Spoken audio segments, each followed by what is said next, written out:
Bem-vindo ao Entrevista, nessa série em que estamos debatendo meta por meta os desafios do Plano Nacional de Educação.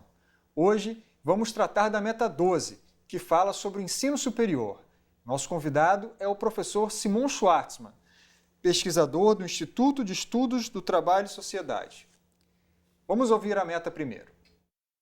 Elevar a taxa bruta de matrícula na educação superior para 50% e a taxa líquida para 33% da população de 18 a 24 anos, assegurada a qualidade da oferta e expansão para, pelo menos, 40% das novas matrículas no segmento público.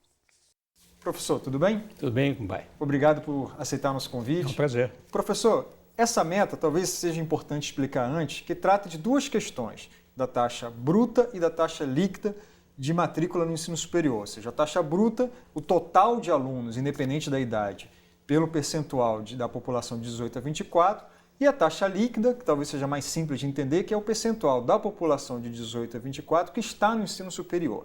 Isso. Minha pergunta, essas metas são viáveis? Olha, eu acho que dependendo de como é que o sistema se expanda, como é que o sistema cresça. No Brasil, nos últimos anos, novas modalidades de ensino apareceram. O ensino à distância, o ensino de curta duração, não é que as pessoas fazem cursos tecnológicos de 2, 3 anos, e isso permite formar mais gente em maior quantidade e até em menos tempo. Então, você pode se aproximar mais da meta na medida que você entenda que a população do ensino superior não é só para o jovem que termina o ensino médio tradicional e vai fazer um curso universitário tradicional. Você tem uma população muito grande, não é, que vai buscar educação superior de diferentes tipos. Então, a meta bruta, hoje em dia, nós devemos andar por uns 30%, né? Ela pode crescer. A meta líquida, que tem a ver com justo esse grupo dos jovens que sai da universidade, aí tem uma limitação difícil de superar, que é a limitação da má qualidade do ensino médio. Nós temos hoje em dia pouca gente relativamente se formando no ensino médio suficientemente qualificada para entrar logo no ensino superior, nesse modelo que a gente tem na cabeça que o ensino superior é para jovem recém-saído da escola média. Não é? E aí eu acho que é um obstáculo, é uma dificuldade. Nesse caso da taxa líquida, ou seja, a gente está hoje em torno de 15%, temos que chegar a 33%, ou seja, temos que mais que dobrar esse percentual. Então o problema não estaria na oferta de vagas, não é criar mais vagas no ensino superior e sim formar mais jovens qualificados e aptos a entrar. Eu acho que inclusive o setor privado, que cresceu muito e hoje em dia atende a 75% da matrícula do ensino superior, ele tem capacidade de responder se houver maior demanda, não é? Dependendo aí de problemas de financiamento que a gente pode conversar mais para frente. Mas basicamente eu acho que a grande limitação é que o ensino médio está formando pouca gente relativamente e formando muito mal. Isso, então, é o principal obstáculo. Professor, já que o senhor tratou da questão do financiamento, houve um crescimento muito grande, enfim, tem alguns programas como o ProUni, ou mesmo o financiamento estudantil no FIES, houve um crescimento muito grande e hoje já tem até algumas instituições particulares onde mais da metade dos alunos têm bolsas do governo, via ProUni ou via FIES.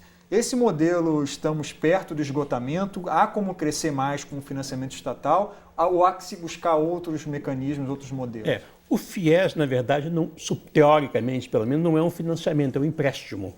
E se funcionar bem como empréstimo, ele não tem custos porque o dinheiro vai ser pago de volta. A dúvida é se realmente as pessoas vão pagar. Isso, na medida que não seja, cria um limite, porque o governo não pode estar aumentando o seu custo nesse programa de financiamento, que é muito maior do que o ProUni. O ProUni é uma coisa relativamente pequena. O que é grande é o sistema de financiamento, são os empréstimos, né?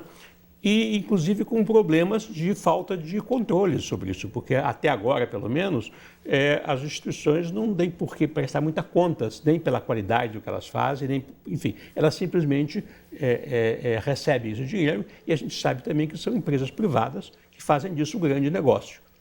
Eu, pessoalmente, não acho que seja uma coisa errada que você tenha uma empresa privada que faça um bom serviço, digamos, de fazer uma boa educação e cobrar por isso. Mas tem que ser um acompanhamento, se o governo está colocando recursos, para ver se, de fato, isso está sendo feito bem, se a qualidade é boa, se as pessoas estão conseguindo bons empregos.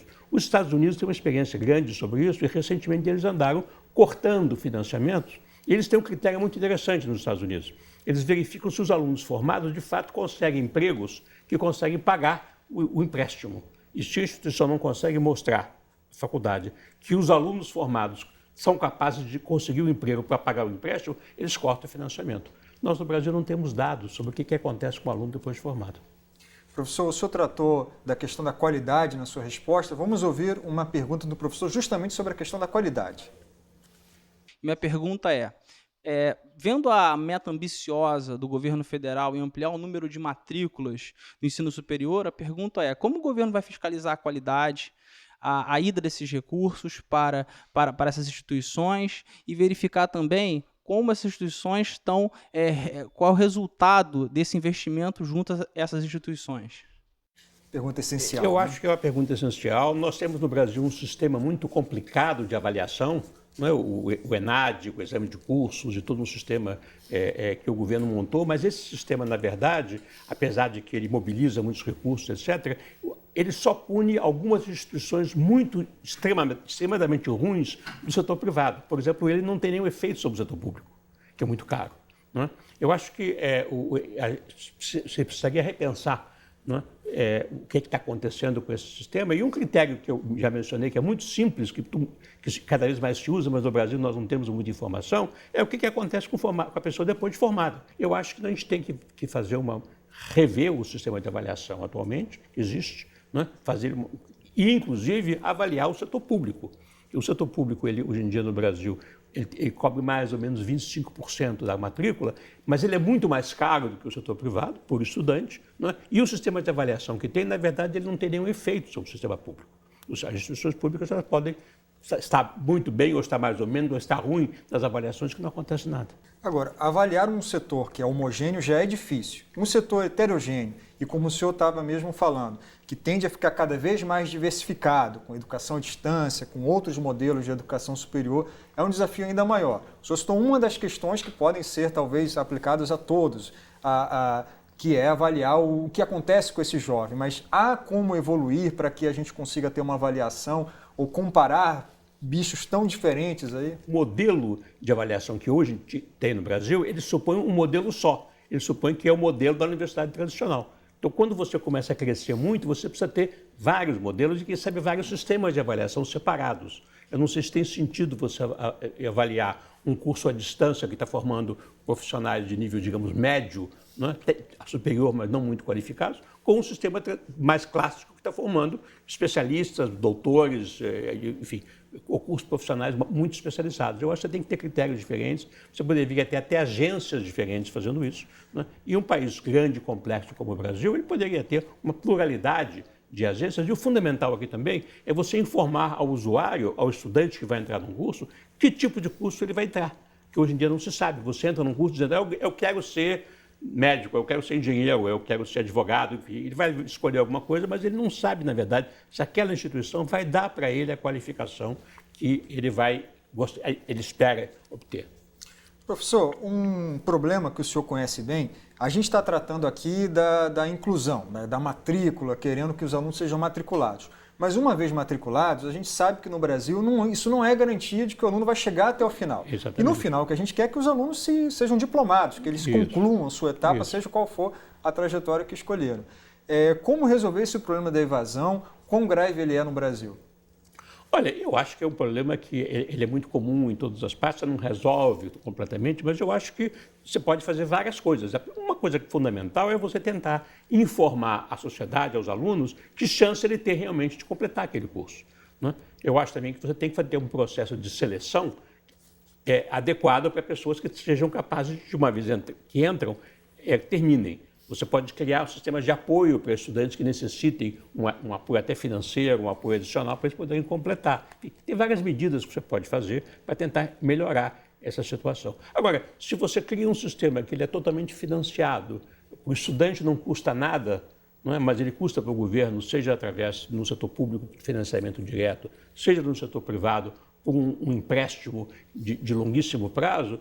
Então, para o estudante, ele pode entrar, fica lá 2, 3 anos, depois ele vai embora, não custou nada. Se ele for responsável, de fato, pelo menos por uma parte dos custos, ele talvez vai pensar 2 vezes se vale a pena ou não vale a pena fazer esse investimento. Professor, a gente viu, desde a década de 90, um crescimento muito forte do setor privado nas matrículas. E a meta, ela sinaliza também um desejo ali do legislador, do plano, de aumentar a participação do setor público. O senhor acha que esse é um caminho viável? Ou é um caminho que não vale a pena mais, já perdemos esse bonde, agora é melhor apostar mesmo em qualificar melhor o setor privado? Eu acho que o setor público está aí, ele vai continuar existindo, ele precisa funcionar melhor. De novo, a gente tem que pensar que diferentes funções o setor público desempenha, né? Ele não é só a universidade tradicional, mas cada vez mais também o setor público está abrindo espaços para ensino noturno, ensino à distância, ensino de curta duração, né? Então, eu acho que o setor público ele pode crescer, né? E ele pode compartilhar, o setor privado vai continuar existindo, o setor público pode crescer, desde que com mais clareza sobre qual é o seu papel e qual é a sua função. E não se pode esquecer que o setor público, no atual formato, ele é caro demais, ele é muito caro. Não é? Ele é muito caro porque ele supõe que o professor está fazendo pesquisa, os professores, a quase totalidade, recebem por tempo integral, mas, na verdade, eles não trabalham em tempo integral. Em boa parte eles não trabalham, em boa parte não fazem pesquisa. A pesquisa, como a gente sabe, está concentrada num número pequeno de universidades. Professor, o setor público, o número o total de universitários no Brasil ainda é muito pequeno. Logo, isso significa que ainda é muito elitizado o ensino superior no Brasil. A gente viu algumas mudanças aí nos últimos anos, com ações afirmativas. Uma das estratégias que consta do Plano Nacional de Educação para essa meta é continuar apoiando ações afirmativas. Como que o senhor vê essa questão da diversidade do acesso ao ensino superior? Como garantir que cada vez mais populações mais pobres, grupos minoritários tenham mais acesso ao ensino superior? Se você olhar os dados, esse acesso tem aumentado muito nos últimos anos e não é por causa da ação afirmativa. Né? Inclusive porque a ação afirmativa hoje em dia ela existe no setor público, mas no setor público, como eu disse antes, são 25% da matrícula. Né? Agora, como o sistema todo está expandindo, mais gente está entrando. Eu acho que na medida em que você abre o sistema, na medida em que você cria mais oportunidades, na medida que você dá tipos diferentes de formação para tipos diferentes de pessoas na sociedade, você está dando mais oportunidades e está aumentando a diferenciação. Mas essa diferenciação, por exemplo, por curso, né? Tudo bem, a gente percebe que a ampliação resolve, no geral, consegue contribuir para aumentar o número da população mais pobre, por exemplo, no ensino superior. Porém, quando a gente vê o perfil do curso que essas pessoas estão acessando, é muito diferenciado. Um curso de medicina para um curso de licenciatura, um curso de odontologia. E aí você esbarra no problema da má qualidade da educação média. Não é? E a educação média não só tem má qualidade, mas é muito socialmente estratificado. As famílias mais ricas, que podem botar os filhos numa escola mais cara, dão uma melhor qualificação, que facilita o acesso deles para a universidade. As famílias mais pobres não conseguem isso, ou o filho faz um curso ruim e ele não consegue entrar. Se elas puderem entrar, elas têm que ter o apoio necessário, elas têm que ter o apoio, às vezes, financeiro, têm que ter o apoio pedagógico, elas têm que ter condições. Então, eu acho que você pode ter ações afirmativas que têm um papel de remediar a situação, mas, basicamente, você esbarra de novo no problema do ensino médio. Se você tivesse um ensino médio de melhor qualidade, que discriminasse menos as pessoas do ponto de vista da sua formação anterior, que fosse mais igualitário, você também teria mais equidade no acesso ao ensino superior. Professor, muito obrigado pela entrevista, obrigado a você que nos assistiu e voltamos com mais um programa Entrevista, nessa série em que debatemos, meta por meta, o Plano Nacional de Educação. A gente se vê.